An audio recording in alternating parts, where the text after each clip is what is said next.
أعوذ بالله من الشيطان الرجيم پناه وړم الله تعالی شړل شوی شیطان څخه. بسم الله الرحمن الرحيم د الله په نوم چې ډیر زیات مهربان پوره رحم لرونکی دی.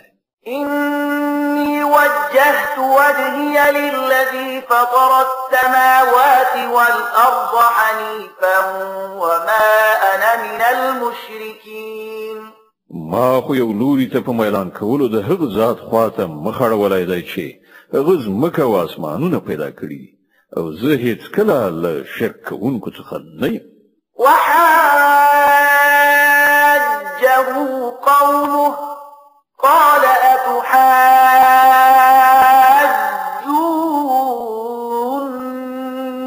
في الله وقد هدان ولا أخاف ما تشركون به إلا أن يشاء ربي شيئا وسع ربي كل شيء علما أفلا تتذكرون. د هغه قوم له هغه سره په جګړه لاس پورې کړ. نو هغه قوم ته وویل آیا تاسو د الله په کار کې له ما سره جنګیږئ په داسې حال کې چې هغه ماته سم لار راښودلې او زه ستاسو له انګیرلو شریکانو څخه نه ویریږم. هو که زما د رب څه خوښه وي نو هغه ارومرو کېدای شي. زما د رب علم پر هر څه باندې خور شوی دی. نو آیا تاسو فکرمن کیږئ نه؟ یعنی پن نه اخلئ؟ وكيف أخاف ما أشركتم ولا تخافون أنكم أشركتم بالله ما لم ينزل به عليكم سلطانا فأي الفريقين أحق بالأمن إن كنتم تعلمون. او زه ستاسو له انګیرلو خدایانو څخه ولې ویریږم چې کله تاسو له الله سره په خدایي کې د هغو شیانو په شریکولو نه ویریږئ چې د هغو لپاره پر تاسو باندې کوم سند نه دی نازل کړی شوی. له موږ دواړو ډلو نه کومه یوه زیاته د نه ویرېدو او ډاډینې وړ ده؟ راوښیئ که تاسو څه علم لرئ. الذين آمنوا ولم يلبسوا إيمانهم بظلم أولئك لهم الأمن وهم مهتدون. په حقیقت کې خو امنیت د همغو کسانو لپاره دی او پر سمه لاره برابر همغه کسان دي چې ایمان یې راوړی او خپل ایمان په ظلم نه دی ملوث کړی. وتلك حجتنا آتيناها إبراهيم على قومه نرفع درجات من نشاء إن ربك حكيم عليم. دا زمونږ هغه حجت چې مونږ ابراهیم علیه السلام ته د هغه د قوم په مقابل کې ورکړ. مونږ چې چاته وغواړو لوړې درجې ور په برخه کوو. حق دا دی چې ستا رب ډیر د حکمت خاوند او د علم څښتن دی. ووهبنا له إسحاق ويعقوب كلا هدينا ونوحا هدينا من قبل ومن ذريته داود وسليمان وأيوب ويوسف وموسى وهارون وكذلك نجزي المحسنين. او مونږ ابراهیم علیه السلام ته اسحاق علیه السلام او یعقوب علیه السلام غوندې زوجات ورکړ او هر یو ته مو سمه لار وښودله. همغه سمه لار چې له دې نه مخکې مو نوح علیه السلام ته ورښودلې وه او د همغه له اولادې نه مونږ داود علیه السلام، سلیمان علیه السلام، ایوب علیه السلام، یوسف علیه السلام، موسی علیه السلام او هارون علیه السلام ته هدایت ورکړ. په دې توګه مونږ نیکوکارانو ته د هغوی د نیکۍ مکافات ورکوو. وزكريا ويحيى وعيسى وإلياس كل من الصالحين. د همغه اولادې څخه مو زکریا علیه السلام، یحیی علیه السلام، عیسی علیه السلام او الیاس علیه السلام ته لارښوونه وکړه. هغوی ټول نیکان. وإسماعيل واليسع ويونس ولوطا وكلا فضلنا على العالمين. د همغه کورنۍ څخه مو اسماعیل علیه السلام، یسع علیه السلام، یونس علیه السلام او لوط علیه السلام ته لار وښوده. له دوی نه هر یو ته مونږ پر ټولو نړیوالو لوړتیا وروبخله. ومن آبائهم وذرياتهم وإخوانهم واجتبيناهم وهديناهم إلى صراط مستقيم. دغه راز د هغو له پلرونو نیکونو د هغو له اولادي او د هغوی له ورونو څخه د اترو باندې مونږ پیرزوینه وکړه.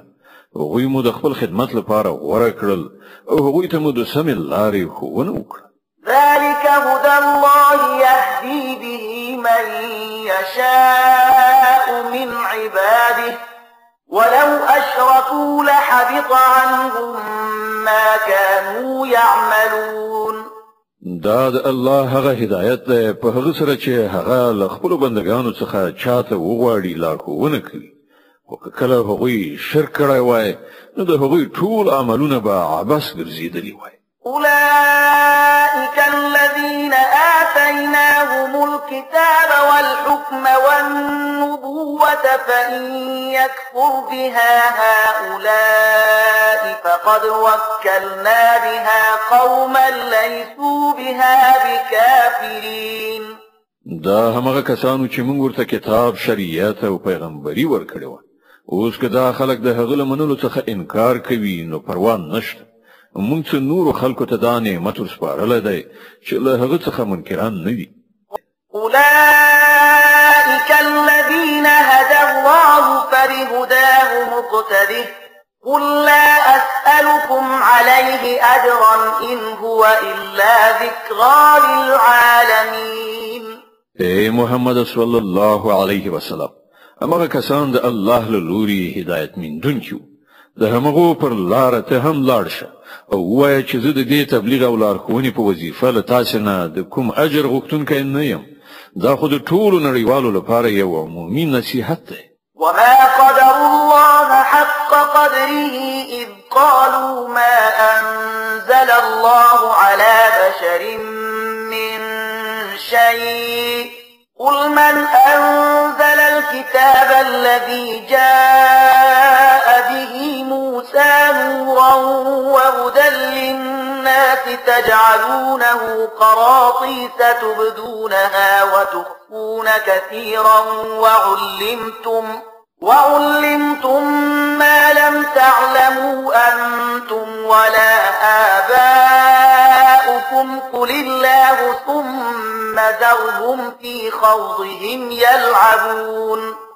دوی د الله صحیح قدر او ستاینه نکړه چې کله چې وویل الله پر کوم انسان باندې څه نه دی نازل کړی.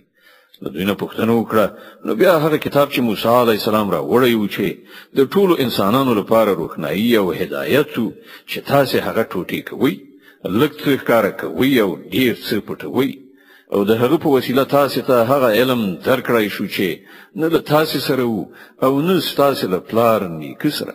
خنو د هغه نازلونکی څوک صرف دومره وایي چې الله بیا په خپلو دلیل بازیو کې لوبو کولو ته پرېږدي.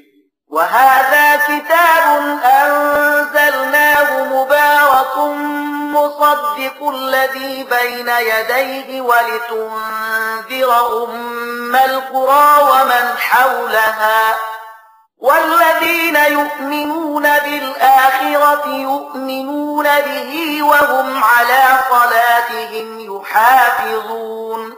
د همغه کتاب په څیر دا یو کتاب دی چې موږ نازل کړی دی، له خیر او برکت نه ډک دی. د هغه څه تصدیق کوي چې له دې نه مخکې راغلی او د دې په خاطر نازل کړی شوی دی چې تاسو د هغه په وسیله د کلیو دا مرکز یعنی مکه او د هغه په شاوخوا کې اوسیدونکو تنبیه کړی. کوم خلک چې آخرت مني هغوی په دې کتاب ایمان راوړي او هغوی داسې دي چې د خپل لمونځونو پابندي کوي. صدق الله العظيم. الله ستر رښتیا ویونکی دی.